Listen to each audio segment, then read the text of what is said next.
Good morning. It's 7:35, and this is the beginning. I call to order the ETAC meeting of July 11th, and may I ask you to stand and put your right hand over your heart for the Pledge of Allegiance.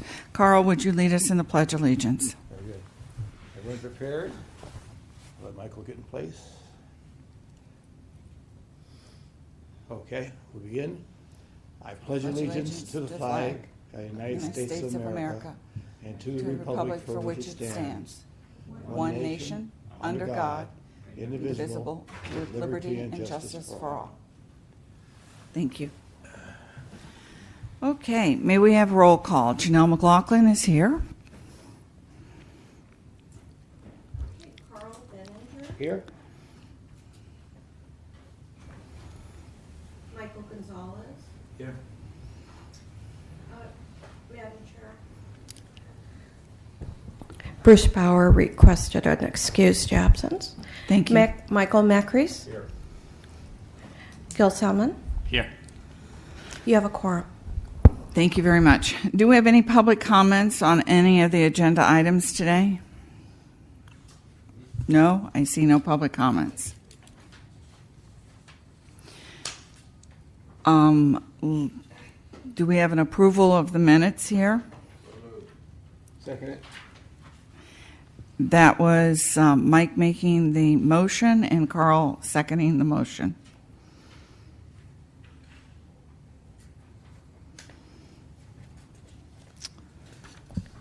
So to begin new business? So you just moved for approval of consent calendar items A, B, and C, which is the approval of the minutes, the recording secretary report, and the excused absences. Have you excused Bruce? Yes. Thank you. A, B, and C.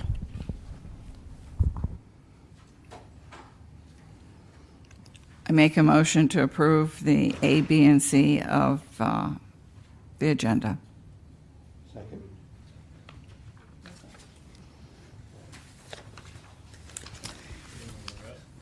Pardon me? Yeah, just. May I call for the vote? All those in favor say it. Aye. Aye. Aye. Aye. So moved. We have the new business calendar, which is the ETAC election of the chair and the vice chair.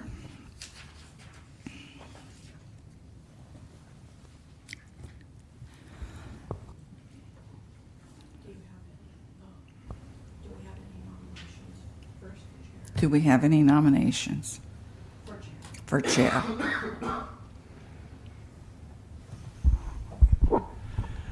I'd like to nominate Janelle to continue as chair. Do we have any seconds? I will second. Seconded by Mike and approved. Ask for a vote. May we have a vote? All those in favor? All those in favor? Aye. Aye. We need recommendation, nomination for vice chair.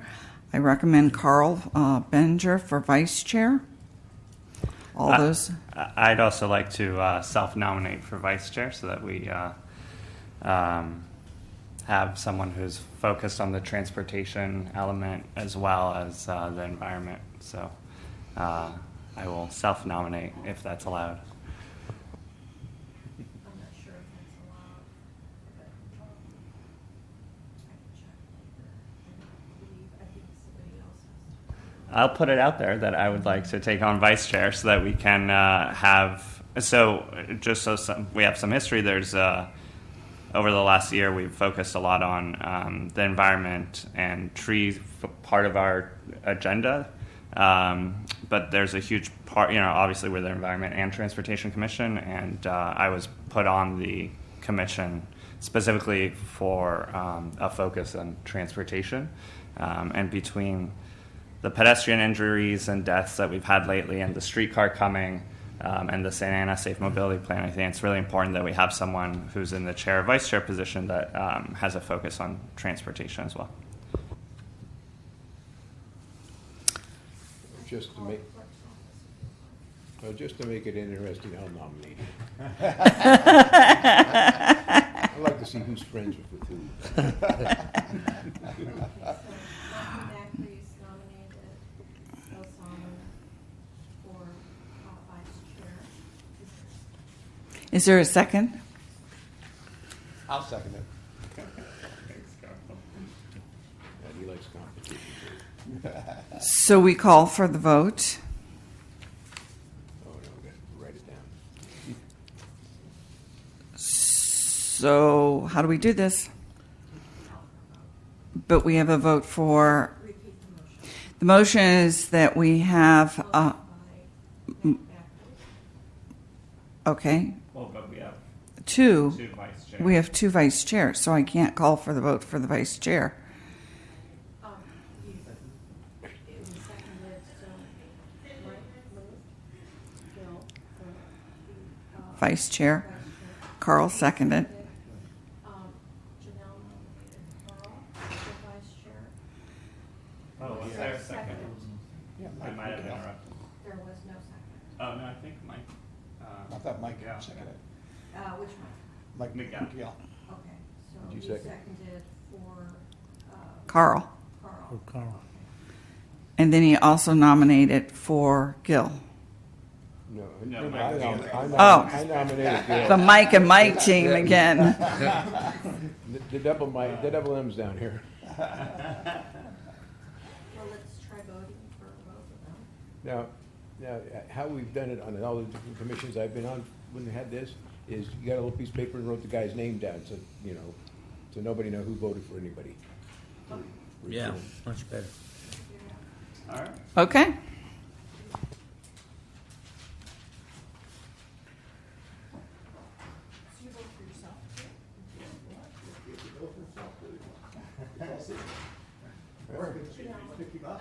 Well, yeah, right in someone else. Just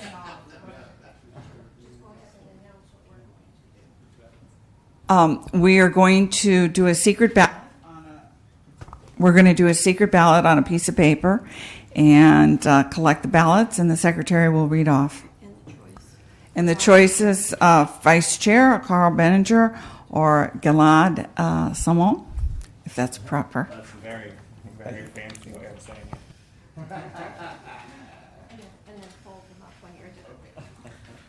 So make a choice. I'm making you do all this extra work. Thank you, no, that was great idea. Let's see. And here? Yeah. I don't know, I think we do. What? So go ahead and nominate. Just who write you it, would write, like write a for name vice down. chair and then Right now, fold it up. who's a Carl's vice Right chair. now, it's Carl. So it's going to be either Gil or Carl again. So write down your names, whoever you choose, and then fold it up and give it to me. Would you tell us what is the duties? I would like to know the duties. Lori? Before I vote. Miguel has a question. So now, Miguel has a question.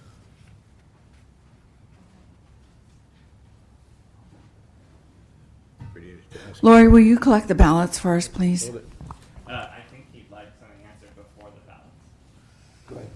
Question? Question is, would you tell us what the duties will be for the vice chairman?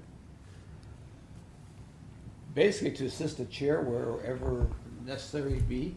So this position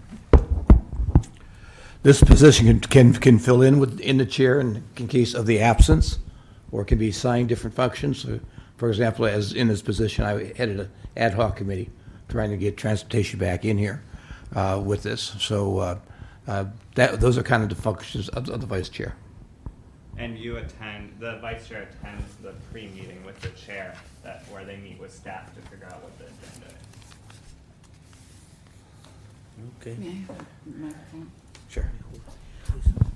Also, like we went to a seminar, and if there's a transportation seminar the chair and the vice chair go, or a tree seminar.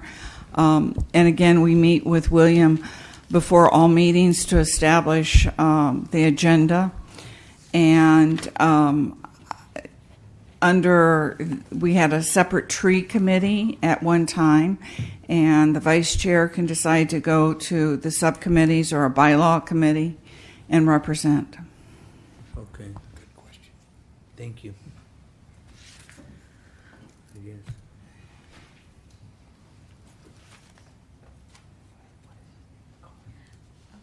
Just to introduce everybody, once again, this is Carl Benninger, the current vice chair, and his name is Carl, and this is Gilad Salman. We call him Gil.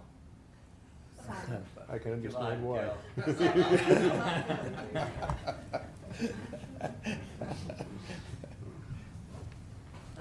wonderful. Or my neighbors call me Thank you Aguilar. very much. So that's just listed. So, Mike, you have your microphone on? Yes, I do. Want to turn it off? I'm sorry. No worries. Okay, at this time, the secretary has collected the votes and calculating the votes.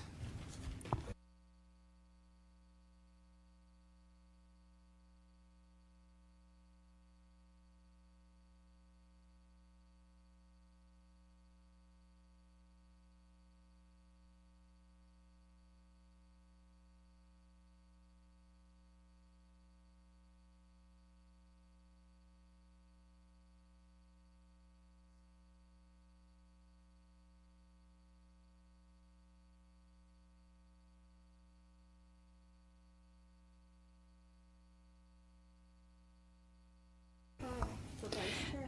The secretary reported that there were 3 for Gil and 2 for Carl, so Gil is the vice chair. Congratulations.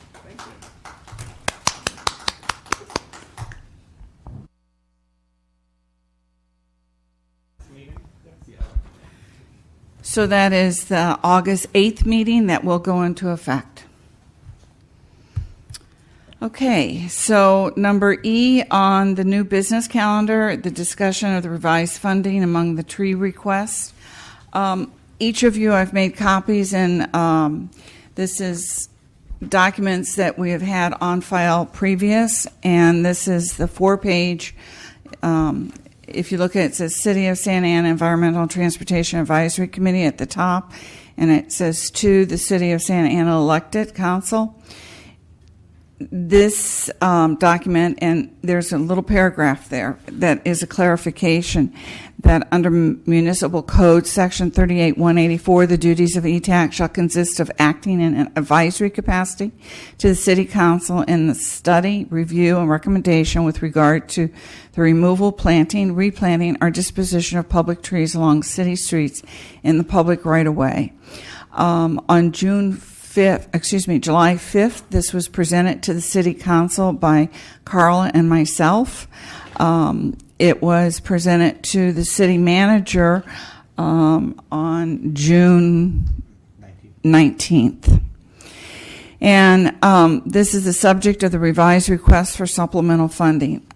For our new members of ETAC, you have 4 pages behind you that ETAC worked on for about a year. And you can see on page 2, it says details the request by ETAC Committee for supplementary funding for the city trees to provide urban forest intervention and drought management. And going into just a recap is it's a 4-page explanation so that you can review and be aware of the conditions of the trees. And West Coast Arborists, you have another piece of paper, and they all work together here. And the second piece of paper stapled together says October 11th, and that is a report that was done by Public Works Tree Division for the ETAC, and it was an estimate of what it would cost to remove the 370 70 trees that are dead and the 700 new trees. Where the 700 trees came in on the original request for 1.2 million is that the city averages about 250 to 300 trees planting each year, but at the time of the drought and the budgets, the tree planting for the city had diminished down to maybe 34 or 50, and it was not the normal 250 to 300. So this figure of 700 trees, that the timeline of the request that Public Works did for us, explained that it would cost about $885,000 to plant the 700 new trees, which would only bring it to the level of 2013. There was a request also for an outreach educational materials on teaching folks how to water their trees.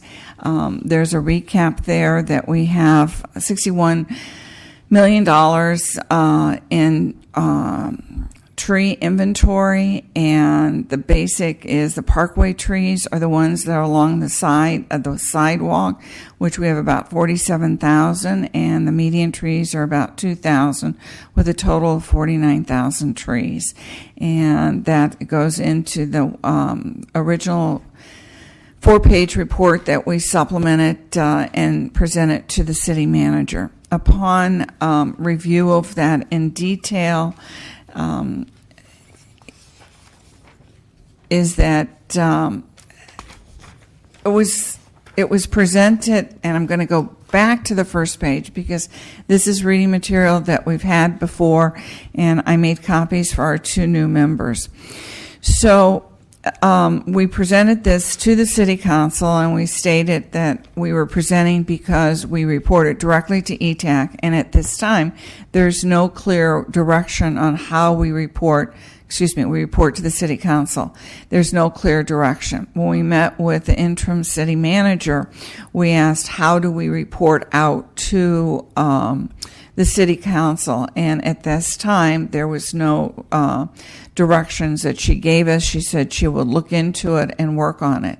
And in the past, the Public Works Director, Fred, had offered that we go and fill out a card and stand at City Council and do our presentation. On this particular evening, they moved the 3 minutes down to 2 minutes. So I did the 2 minutes, and then Carl followed up on the second 2 minutes.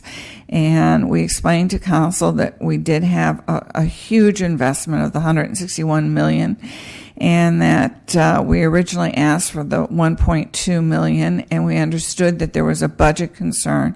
So what we did is that we went back to the September 6, 2016, Public Works submitted to ETAC 3 plans, A, B, and C, and that's the way it was submitted to us. And the A plan was $360,000 to do water by contract watering annually.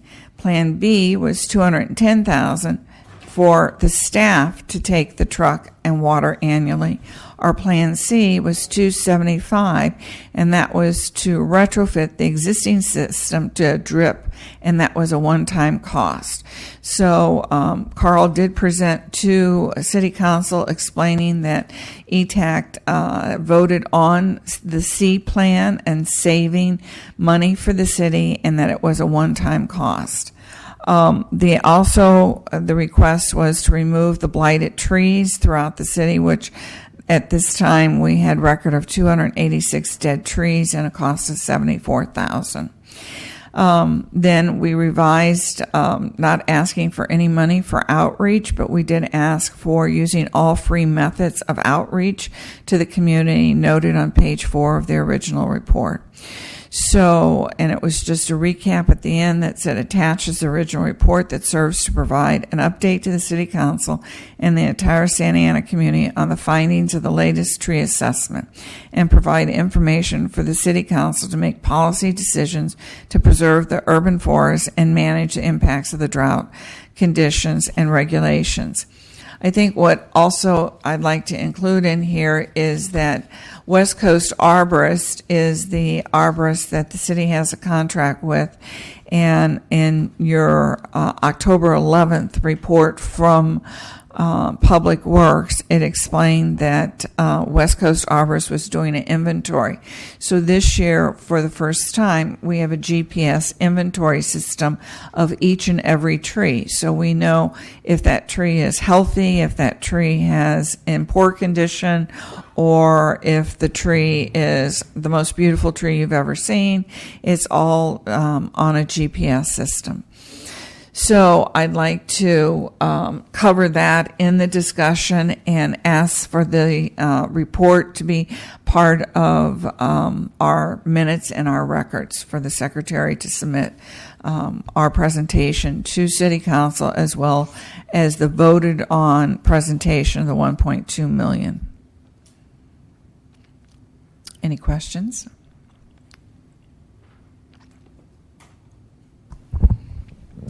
For the record, Madam Chair, I want to clarify that the document that you wish to be made into the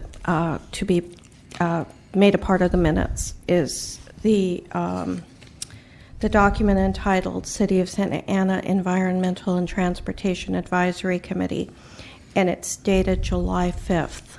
Is that correct? That's correct. And it's a one-page document, and that one page is what was read to City Council and reviewed. And then attached to that is 5 pages of the original 1.225 budget that we were originally going to ask for. So in its entirety, it's a 6-page document. Correct. Okay, thank you. I'd like to add to this tree discussion. In our minutes, Carl and I were approved to attend a West Coast Arborist seminar, and we both attended the West Coast Arborist seminar. And I think Carl has some things to report out from that. You may go right into E, F. Are we moving F? F? Yes, Go ahead. we're moving on to item F. Before we move on to that item,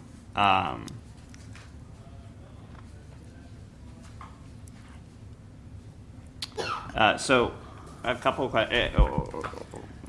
Can you just explain really quickly what the two different there's two different charts in here. So there's on page 2 of this narrative, there's vacant sites, and there's one column that says 460 and one column that says 0. Can you just explain what the difference is between those two columns?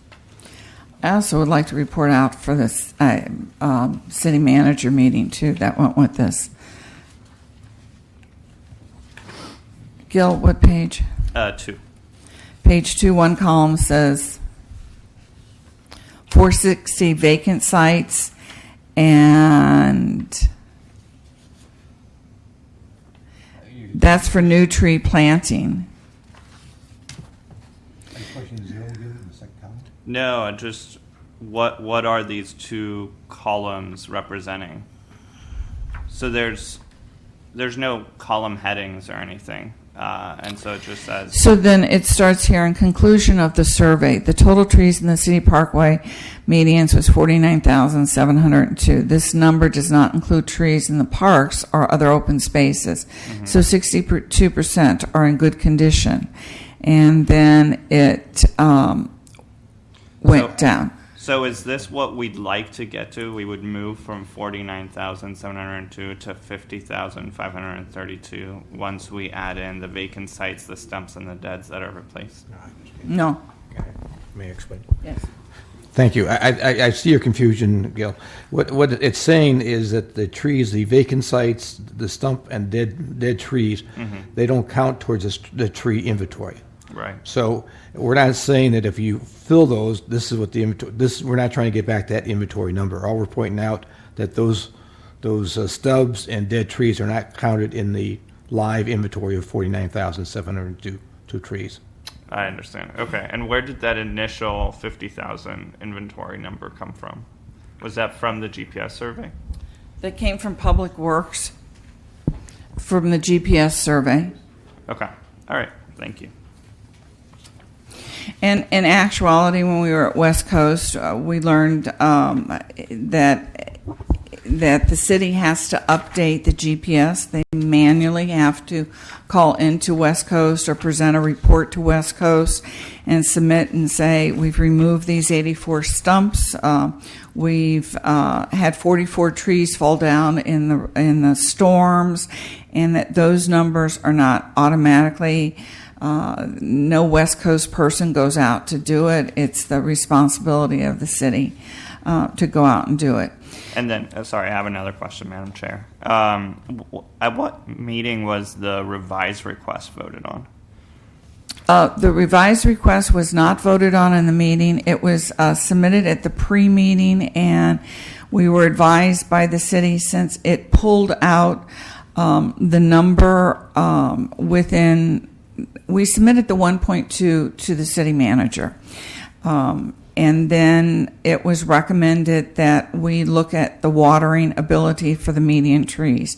And since it was information that was pulled from the original document, that it didn't need a vote. Is that correct, William?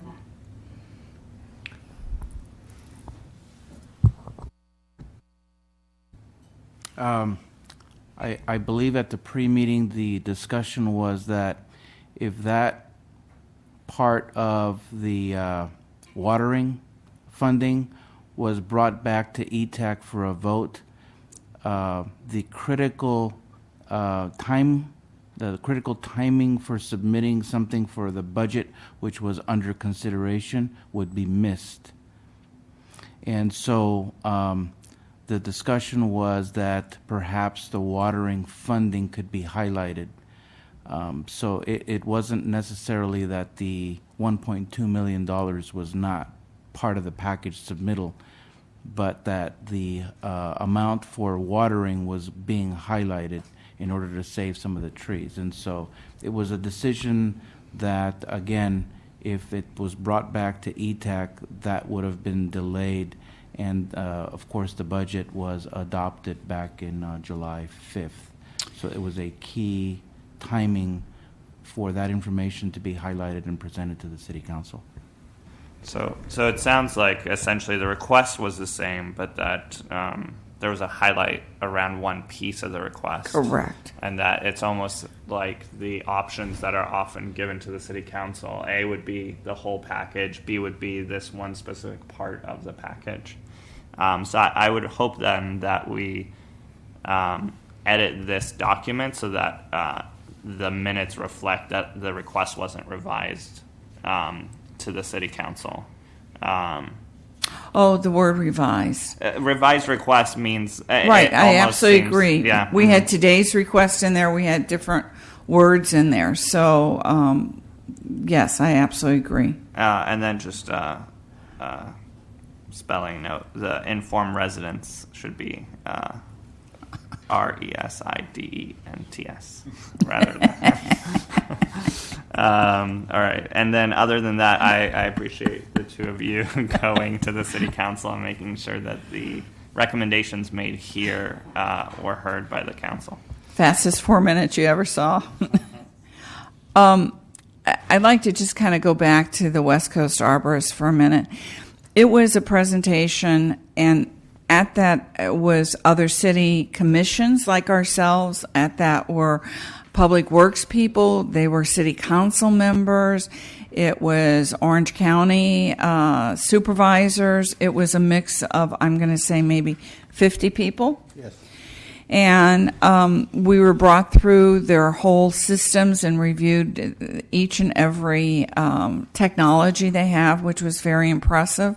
They invited our commission back, or they would come to our commission meetings and review with us. And there was a lot learned. And I'm just going to quickly say this is what was the highlighted before Carl goes into his grants. When the water was turned off by the city of Santa Ana, and we had all the spray systems for the church grass and the trees, we just turned the water off.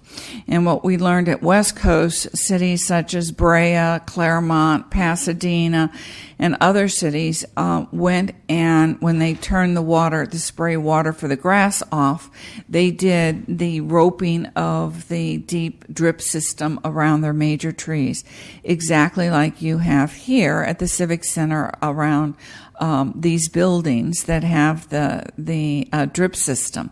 Santa Ana did not do that. And we asked if we could, by law, just turn on, let's say, one or two of the sprays that was closest to the trees, such as it was in the report of October 11th, which says ETAC supplemental 275 and cap off the sprinklers except for 3 closest to the trees. Well, we learned at West Coast that we couldn't do that because you couldn't spray water. The water would just, since it wasn't on a regular spray, it wouldn't drip in or soak in. We weren't supposed to be spraying any water, that it only could be a drip system. And that was taught to us in that class. What else was taught to us? What was very interesting is that the best way to describe West Arbor was the fact that it's an IT company that happens to trim trees. It was very impressive of what they have on computer, including the value of our trees. And I think it's a number we need to keep in mind. And it's $166 million is the value of our trees that we have just in the area that we watch over. That doesn't include the city parks on it. And they have a very good file system. I think, Pedro, you're probably aware of what they have. And it was just very interesting what they could dial up and show us what's been worked on, where it's been worked on, trimming cycles, contracts, all online. So we are very impressed with what information that they ended up having, as well as the staff that they have behind it. And I'm impressed with the owner who built that from basically a $5,000 commitment when he was 18 years old. That's what he started with, and he's grown into a tremendous area that they do end up covering on it. They also explained, since the Santa Ana contract right now was for $795,000, and that was for trimming alone. And they went through what trees were trimmed and how much and everything in the contract that we're holding. They also explained what a Tree City USA was, and that you had to spend $2 per resident in trees in your city, and that meant your staffing, your care of the tree, your commissions, everything else. So with 350,000 residents at $2, we had, the budget there, and that we qualified for Tree City USA. There was another 5 items of what Tree City USA was that they went over the details of that, which were, we needed to have arborists stay. We need to have a certain cutting schedule and trimming cycle for the trees by the species of the trees. What else, Carl? Well, just an interesting history and what they knew. That's all. Okay, so then what was asked was the grants, because we had talked about the need for grants or looking for monies in other areas, and Carl pursued that as a request to West Coast Arborists. So do I have any discussion on E before I move?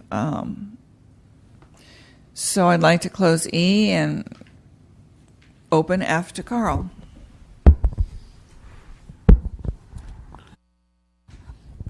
As Jill mentioned, we did check into grants that were out there that we could be actively pursuing for replanting of trees, reforestations. And what we found out is there's actually a number of grants out there. And Pedro, I don't know if we've applied for any of these, because I think grants would kind of come into your area, and realizing that we've been short-staffed, we might not have taken advantage of some of these things. And the first one was CAL FIRE grants. Pedro, are you aware of those?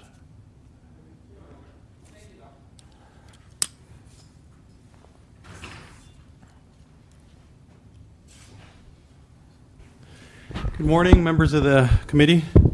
Yes, We are aware of CAL FIRE grants. There are many grants available out there. We've applied for grants in previous years. We've been successful in some. For example, several years back, we received grants for about 700, equivalent to 700 trees, and there were saplings, basically. We had to grow them, then we reforested them in our city. We've been unsuccessful in some as well. Some of them require in-kind matching funds, and that's the big kicker. So if we don't have any money up front, we just don't qualify for these. Our goal right now is we've been looking at some specifically from CAL FIRE. We look at that yearly, and I think they come up at the end of the year typically. So that's when we look at them. Right now, I think we're working on a state combined recovery refund, or if we want to call it that, for tree recovery for windstorms and things like that with FEMA and the state organization as well. So we do look into some of these, and I think on that one alone, we're going to get about $9,000 back, and that was specific to disaster and storm-related stuff. So Is that covering, how many trees is that covering at 9,000? I don't remember off the top of my head, but it was for one incident, and it had to meet certain requirements. So my understanding, we had 44 trees that were down in the storms, and that was the FEMA grant that we went back for repay for those 44 trees that went down in the storm, is my understanding. That may be it. I know we're working with engineering services on a larger amount combined, but I think that is part of it. I don't think it's 44 trees, though. I think it's one incident in a certain area in the city, and it's, I don't know the number of the trees, but it's not 44. So did 44 trees go down in the storm? I don't know. I don't have that information in front of me right now. I don't know how many we lost over, the winter season, but it was quite a good number, maybe a few dozen. Then what was the 9,000 was that based on?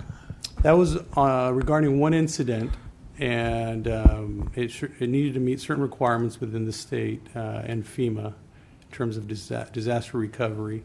It was, I believe, on Fairview or something like that, one of the streets up there. I don't have the information in front of me. It's being processed jointly with one of the other divisions in the agency. Are there any plans right now to apply for CAL FIRE grants? If we meet the requirements, we will apply. Obviously, as I mentioned, we have to look at the parameters and the requirements, and if we meet those, then we could apply for those. Talking with as many accounts people I did, I think there would be support for matching funds on that. I'm assuming grants are coming under your jurisdiction, correct? It depends. They can come through parks, through engineering, through other agencies as well. Well, since we can't address parks, just mediums and what have you, would all that be your responsibility? Not all of it, but yes, some of it. Okay. Because we also found out, too, was Governor Brown declared a disaster for trees due to the drought. Correct. And typically those... I'm sorry, go ahead. Go ahead. Explain. Yes. As far the brief information I know about that, it was focused in rural or urban forest area, or not non-urban areas. So we're talking about open forests and things of that nature.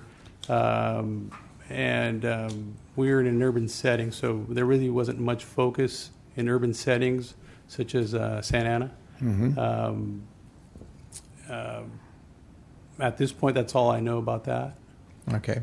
Because West Coast Arbor felt that they've gotten some money, or they help cities apply for grants, and they felt that through that they've been able to recover some money for trees. They may. I know they work on, for example, Anaheim Hills, areas that are not as urban or similar to Santa Ana, or even their downtown Anaheim areas. They go up to the hills and they have forests and things of that nature, City of Orange Hills, things of that nature. Okay. Have you heard of the reliefing of California? Reliefing, I have relief. Not. No. Okay. Unfortunately, there was $80 million in March in that. I don't know if there's any left. They had workshops all through the state in the month of March to apply for those. I don't know if any of that money is available. I can give you information that I was able to get off the internet on the reliefing of California. I'm going to make a, since now I have extra time in my hands, if there's anything I can help to pursue these grants, I think it's in our well interest, because obviously to help to get money for the trees to replant. Yeah, we would welcome that. Because one thing we should have reported too is that when we talk with various council people about our 1.2, we got a lot of pushback, because obviously the budget right now is in a state of flux. They don't know exactly. I'll say they don't know. In my opinion, they don't know exactly where they are and where they're at. But there was a lot of support for the watering. That's why we pulled it out and submitted it at that point. But we did get a lot of support to talk about grants available that they were willing to support us, and so maybe we can get some of that matching funds. Yeah, if I may add, one of the factors that handcuffs us is what Pedro was pointing out is the matching funding requirements. Generally, these grants are not 100% grants. Typically, they might be 50-50 in my experience. And so what we would do is research maybe what these grant requirements are, what the matching fund requirements are.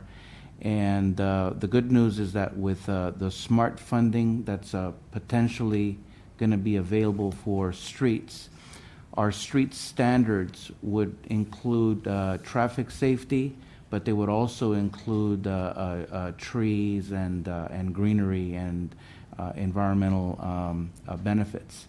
So when we build a street, we would build it to the new standard, and so some of that SMART money can go towards fulfilling the matching requirements for grants. And so we'd be happy to monitor and you know, track what opportunities we might have. Okay. Are there? There's also California Environmental Enhancement Migration Program, and some of these things we need to do more work on. But it talked about urban greenery and California urban rivers improvement, and they've done this is where the money's coming for the LA River Green Walk Trail that LA's in right now. Pedro, have you heard about that one? I have not heard of those. Okay. Excuse me for interrupting, but we have in Public Works, we have applied for the EEMP grants. We've been successful in getting some of those environmental grants. Generally, the bioswale efforts, matching funding for bike trails, and then the bioswales that's along the bike trails, we've used the EEMP grants for that. So we're a little bit familiar with that grant opportunity.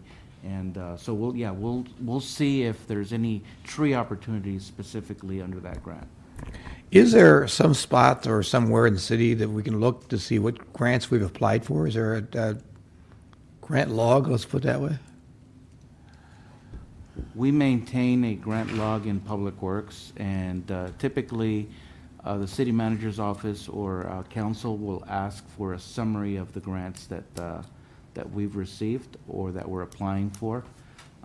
So we maintain like a clearinghouse of the grants that we're applying for and which ones we've successfully obtained. Thank you. Thank you, Carl. Just adding to the recap here of talking about the grants and talking about the trees.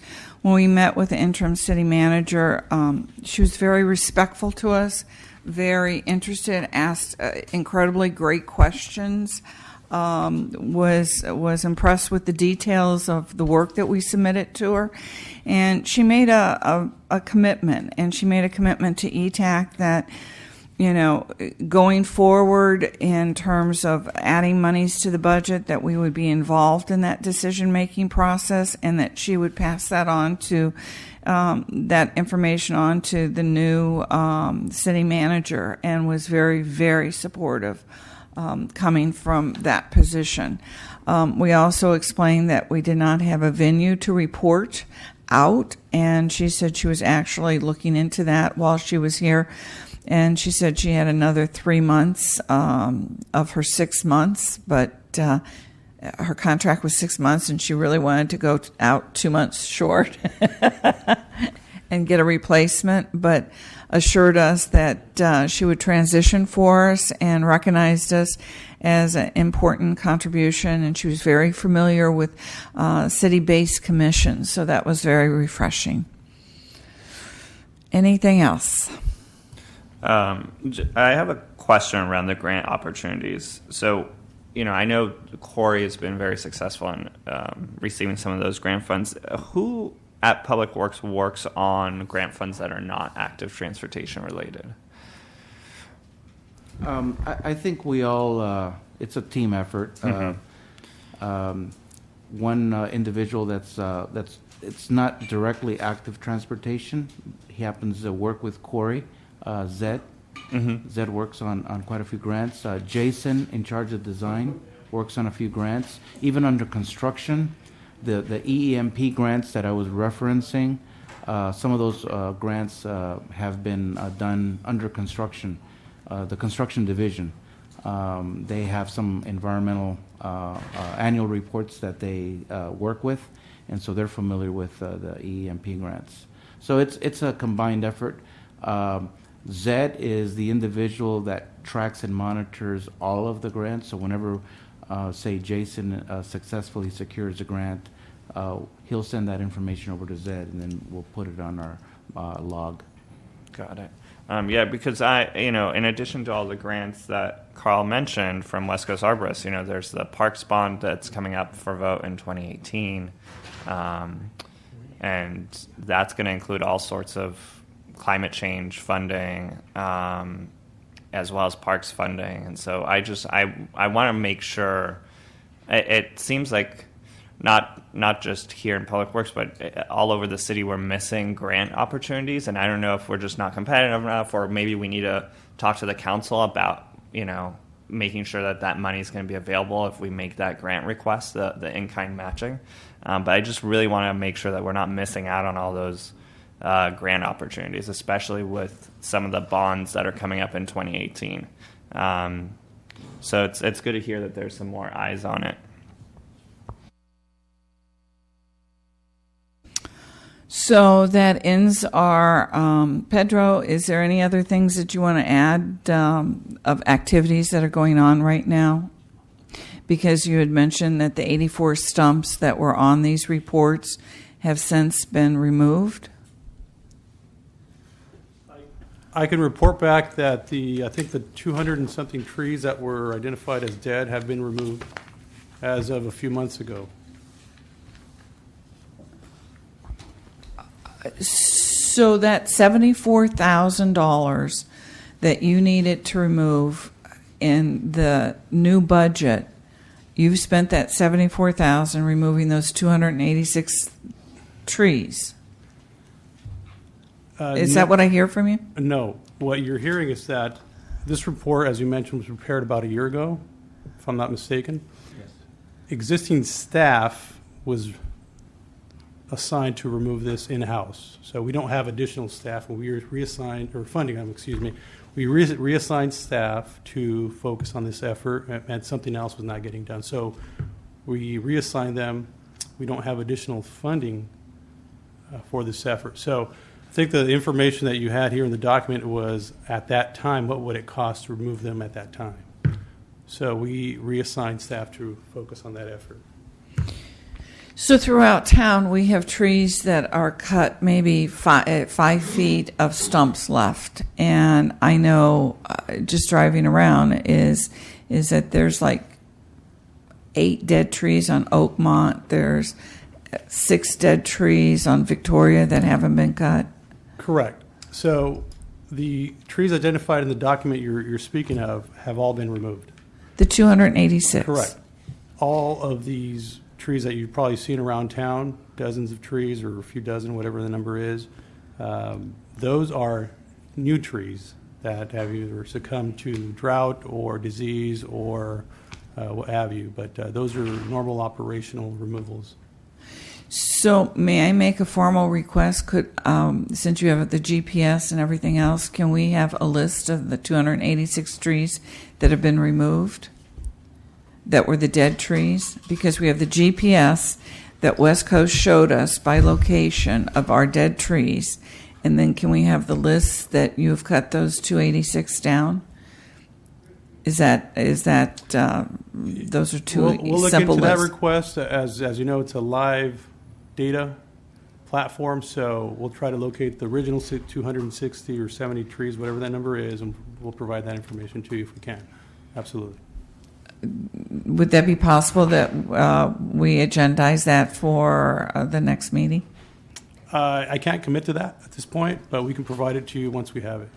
So do you regularly submit to West Coast what trees you've, because they still show your stumps, they still show different inventories? For clarification, we did talk to the owner of the company based on your the last meeting, and I think you were provided some incorrect information, and it is what it is. Unfortunately, I think what happened is, as you mentioned, staff has to go back into the system, update the system on our efforts. We don't do it daily because it takes time. So we accumulate it and then we go back in there. Right now we don't have a secretary or support staff at all to do this. We haven't had this for a few months. So we're actively trying to recruit for that, and that's why there's a delay in that. Well, I'd like to add to our new members that he's been down 16 people, if I'm not mistaken. We were close to 20 at one point, and we're So we have a whole slowly understanding. You can't do it when you don't have the 16 people to do it. we only have 40 total approved positions, so it's a very significant vacancy number. So thank you for mentioning that.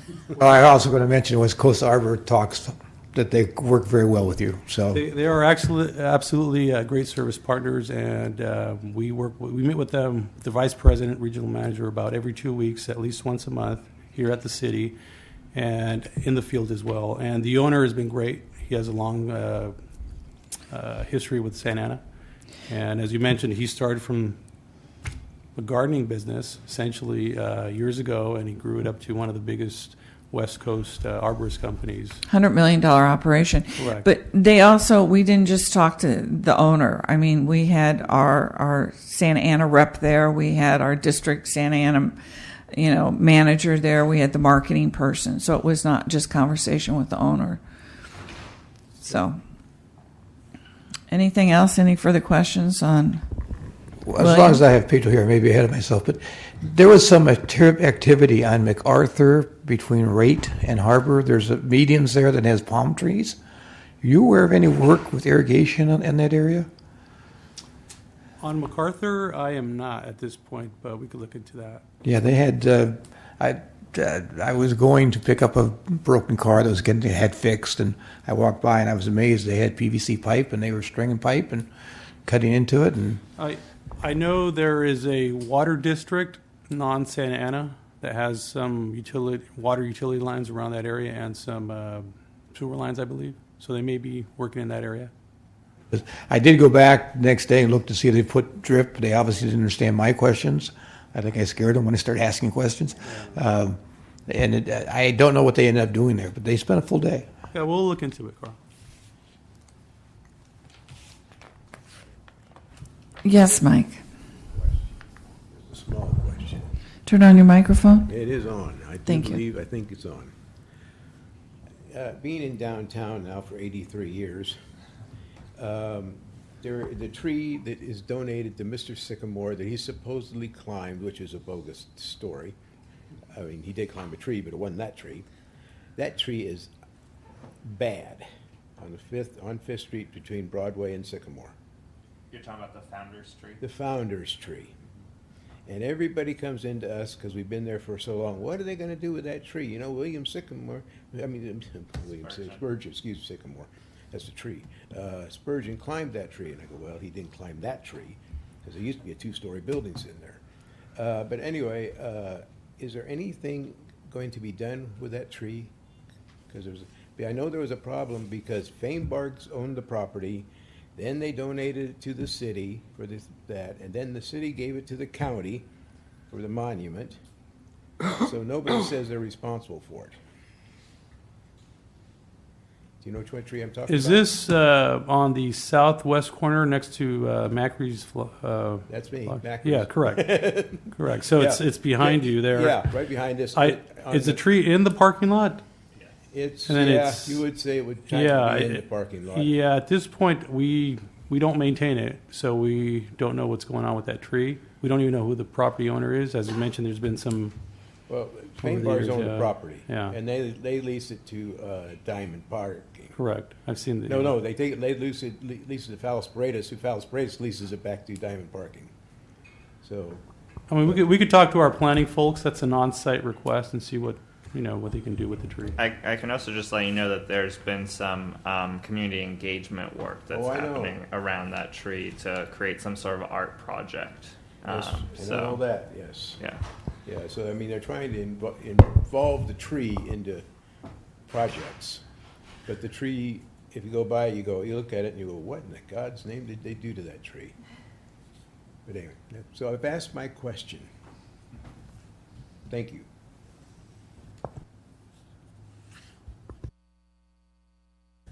Sorry for one more question, Pedro. So if those 286 trees that were on that list are gone and the request for the $74,000 to cut those trees, and we have the GPS inventory, we don't know the new dead trees? Because you're saying all the trees that we're mentioning are new dead trees. How do you know the new dead tree inventory? Well, we survey it and use our GPS, obviously, to update it and check the health, history, things of that nature. So they are surveyed in the GPS platform. Okay, thank you. Ready to close that section? Move on, folks. Move on. G, public comments. We don't have any public comments. People have added. No. Staff comments. And may I have my committee member comments, starting with Mike at the end of the table? Oh, staff, you had comments? Sorry, William. No, that's okay. Got to get in there fast. Just wanted to make a comment at the pre-meeting that we held a week or two ago. Just a heads up, look ahead. We wanted to bring over the Central Business District speed limit, which is established at 25 miles an hour, which applies to pretty much the entire downtown area in Santa Ana. We wanted to provide an overview and perhaps ETAC can help guide us to how we're going to perform outreach, how we can engage with the businesses, how we can maximize and improve police enforcement of that speed limit. And then we also wanted to, and I don't know if we can get this done for the August meeting, but we also wanted to do a presentation on speed limits overall. Again, keeping it very general, how our speed limits established. That would be very, very good if all of the ETAC members were on the same page as to how we establish speed limits, the posted versus prima facie speed limits. And so therefore, in the future, when we're discussing about transportation projects, we all can speak the similar language. So just wanted to let you know that that's what I'll be working on for ETAC. Bill, Williams, I'm sorry, I have one question. LA right now has a lot of controversy with their Diet Zero, maybe saying that wrong, reducing parking spaces and roadways and things of that nature. Is that a state program or is that a local program? I think it's a nationwide effort, and it's not necessarily standards that are in place. It's just an effort. It's going to be a struggle, probably a couple of decades where we force folks out of their car, but the only way we can do that is if we have programs that can take the place of mobility, transportation projects, if we can encourage people to bicycle and walk. It involves how land use, how housing projects are developed so that you have your needs for goods and services near where you work. So it's a whole movement. And so, in my opinion, it's just going to be a struggle for the next 10 or 20 years as to how we provide for parking on the streets, how we reduce the number of lanes on major arterials from 3 to 2 in each direction, how we go through road diets, where you currently have 2 lanes in each direction to 1 lane in each direction, but what you add is bicycle mobility and just a much more aesthetically pleasing and beautiful environment. So it's going to be a transition. Are you talking about Vision Zero? Yes, that's what I read into the question. Yeah, I Yeah. don't know exactly. Yeah, and I would be remiss if I didn't say that like the main goal of Vision Zero is to reduce fatalities and injuries, and so it's about mobility and aesthetically pleasing roadways and all of that. And the struggle is real, right? There's gonna be a lot of education, but if we don't keep the focus on reducing injuries and fatalities, especially in this city, then I think we'll have done a disservice. William, at City Council, I believe there was the fatality of Charlene Hansen at St. Joseph's Church, and we mentioned in our pre-meeting that there might be some changes to that location for signage or something in that crosswalk, and that was going to be handled at the City Council meeting. Can you give us an update on that? Yeah, we have a number of improvements in that whole Lacey neighborhood area. At that specific location, we're going to be changing the overhead flashers that are currently there. We're going to make them into more visible, rapid flashing beacons. The way that particular intersection works is there is no push button there. It works with optics. So when the optics sense that there's a pedestrian in the area, the flashers are actuated automatically. So that will continue to be a feature of that intersection. But instead of having those overhead slow flashers, they're going to be rapid. And so hopefully they'll get the driver's attentions better. It'll be more effective. And their eyesight down instead of over. That's also correct, yes. So that is going to be something that's installed this month and in August. We also have a number of other improvements. I don't have my notes with me, but we have about $6 million worth of improvements from active transportation project funding for bulb outs, for slowing vehicles down, for bicycle lanes, and it's impacting Santa Ana Boulevard and also Civic Center Drive. And again, I don't have my notes with me, but we do have a number of improvements. Also, the streetcar is going to be responsible for installation of 2 traffic signals in that area. And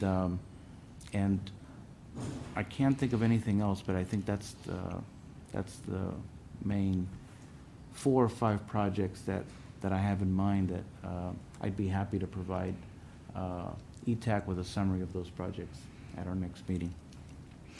So on your notes from your agenda of the next meeting, it says cost, soft cost and hard cost of drip watering and hand watering.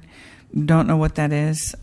Are those different costs than what we have been given? Yeah, I think it's the reason why I focused on that, and it doesn't have to be. That's kind of an odd title. But the reason why I was offering that is because there's been some confusion as to earlier discussion even today on what it costs to remove tree stumps and what it costs to do certain things. And I think that ETAC should be aware of what soft costs versus hard costs are. Typically, when we ask for funding, when we've worked out on that $1.2 million request, that funding request was for hard dollars, not soft dollars. Soft dollars are to pay for staff that's already there.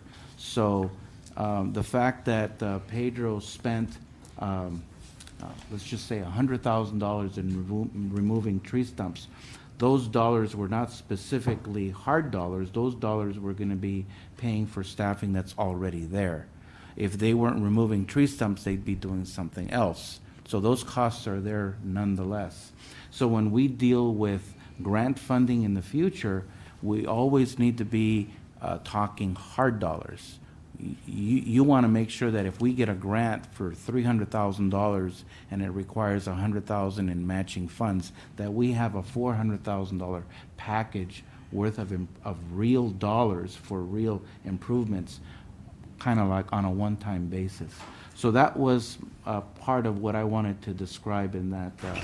And I don't know if that's correctly titled, and I don't know if that's something that ETAC wants to entertain. I don't know when I'd be ready for that. Maybe I can prepare something for an August discussion or September ETAC discussion. For our new members, I'd like to go back to the 1.2 million 6-page report that's on page 3 at the bottom, which were the costs that were given to us for by Public Works, which was removing tree stumps, $120, dead trees, $260. So those were the numbers given to us, and we didn't have an explanation of hard and soft costs. So that is what William's referring to. Any further staff comments? I got one more for William. We're at the day of questioning. Right now, where do we stand on the streetcar? I know funding's been allocated. OTC has put money in. When are we breaking ground? What is the time frame you see? We have received the 90% plans for the streetcars, so our staff is reviewing streetcar plans. We're thinking that we're going to get 100% submittal, so that's the final plans for the streetcar in a couple of months, so I'd say in September or in October. So by the end of the calendar year, we should have final plans ready for the streetcar. The idea is to have the streetcar bid out in 2018, and that construction actually break ground in 2018. That's a very, very general schedule, but that's my understanding. As far as funding goes, I don't know if there's any delays with the funding. I know that there's been a discussion about the federal funding on whether the new administration was going to be impacting that funding. I think lucky for Santa Ana is that the streetcar is now being managed and run by OCTA, and so perhaps that funding will not be jeopardized, but I don't know that if that's a fact or not. How much staff do you think is going to chew up of your staff, the streetcar development? For plan checking or for construction? Construction. I think it's a significant amount. I don't have notes in front of me to give you a ballpark, but the good news is that we have worked out with OCTA. We have a cooperative agreement. OCTA will be reimbursing the city for the staff time during the plan review and then also during construction. So we will be reimbursed at that point in time. In the future, for the streetcar operations, I don't know what the city's commitment in hard dollars are, and I don't know what it's going to take for staff to provide support for the streetcar. 10%. I think we're on the hook for 10% of the operating costs. And that's probably hard dollars. Correct. Yes. Yeah. So. Go ahead. Okay, now we're ready for committee members. Mike, would you have anything to share? Actually, I'm still learning, getting more info about each, every single issue. But I appreciate all the info you guys are giving us. And I got a lot of homework to do. Thank you. I think in conversations with you, you said transportation is your passion, and that's the reason you asked to be put on this commission. So we're ready for it. Mike. Thank you. I want to congratulate Janelle again for leading this all the way for another year. And I want to thank Carl for a great job that he has done. And Gil, you have some shoes to fill, so you'll be on the transportation walking down the street. But anyway, thank you very much, and I had a great time. And thank you, William, for all your vital information. Yeah. I just want to thank everyone, both for the commissioners for the time and also the staff members. And I do have a couple items for future meetings, so I'll wait until we get to H for that one.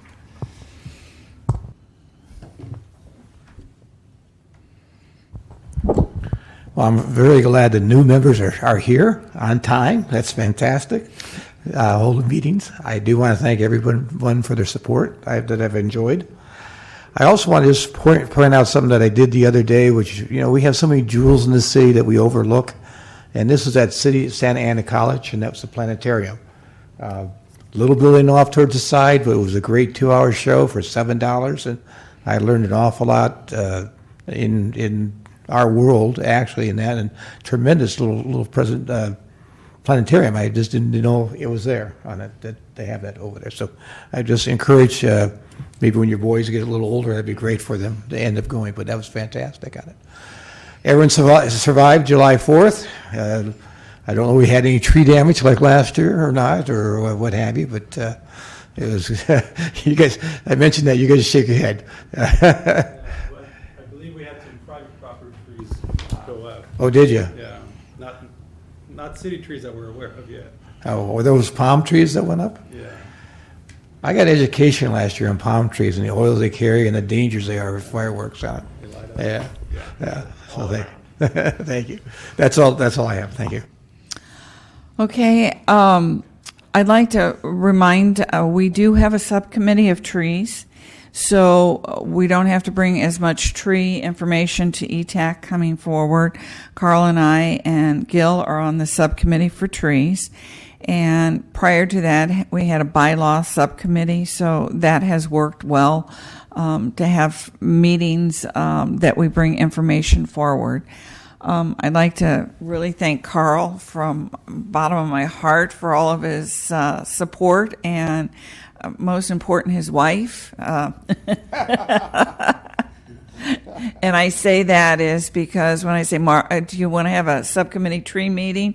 And he says to his wife, I'm with Janelle, honey. So all those times, I'm very grateful. And I'd like to add to that, she's okay. No fear. Okay. So the agenda for new items. Yeah, so I have a couple going down this transportation route. So one is the streetcar. I think it's really important that we get a presentation. Maybe we can ask OCTA to come in and give a presentation on where things stand, what's coming up, and specifically just one sort of subtopic for that would be something that I'm hearing a lot because I'm the Ward 2 commissioner is around mitigation strategies for the businesses. I guess there's been some communication and people are feeling like they're not getting information. So I just want to make sure that it's here and we have an opportunity to invite folks who are interested to actually show up. And so that would be one. The other is around, and you touched on it a little bit, is around all the bicycle projects that are about to happen, and also some of the bulb outs around the schools that have been bid out. I think we just need a status update on where everything stands with that. So I'd like to see that agendized. And within that, one thing that's starting to happen, so I walk a lot in downtown, and almost every day you see a police officer honking his horn and using a speaker to tell someone to get off their bike or skateboard in downtown. And it sounds like there's a lot of confusion about where you can ride or can't ride. And we have a little bit of an issue with the skateboards because they're not allowed to ride anywhere on business districts, but they're also not allowed on the street. And so I'm just trying to figure out sort of how we can encourage.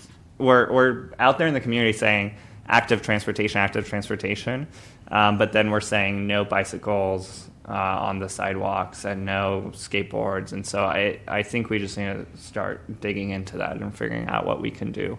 I'd love to see, on 4th it says no bicycles on the sidewalk, but we built a beautiful bicycle boulevard on 3rd. I'd love to see like signage that directs people to say, hey, there's a bicycle boulevard this way, right? Same with the skateboards. If the zoning says, or the law says that you can't ride your skateboards anywhere in a business district, but maybe we can limit that to certain streets so that the kids can use 3rd or 5th where there's less traffic. So I just want to agendize that, just a discussion around the active transportation projects that are happening, and then specifically mobility on the sidewalks in business districts, because it's becoming a bit of an issue. And that's about it for me. Okay. I'd like to say that we're on an email list here for the seminars, and on July 20th, there's a transportation seminar, which is Join ACCOC, In-Depth Look of Future Transportation in Orange County, from best practices in active transportation to new funding opportunities. And I have the information here, and it's an online sign-up. If anybody would like to go as a personal non-member or non-representative of ETAC, but just to go for transportation knowledge of what's happening in Orange County. Sorry, I do have one comment that I should have mentioned during my staff comments, which is that, and it's related, I'm serving as the representative for the commission to the General Plan Update Committee or group. And the last meeting, we discussed the circulation element or the mobility element. So I just wanted to let you guys know that was happening. It was very encouraging to see a lot of language around active transportation, a lot of language around sort of regional mobility and connecting different employment centers, a lot of language around street design that's more pedestrian friendly, also more water friendly. And so that's coming up, and then coming up from that is going to be some community meetings that are open for the work that the consultants are doing with the circulation element. And so I'll make sure that planning keeps the commission as a whole updated as well to when those are happening, so we can all participate. Okay, it is 8:55, and I'd like to close the meeting in memoriam to Charlene Hansen, who was killed in front of St. Joe's, crossing the street to the parking lot when leaving her mass. And she's been a mail lady for 41 years in the city of Santa Ana, and she's been my mail lady for 25 years. And so in her honor, I'd like to close the meeting this morning.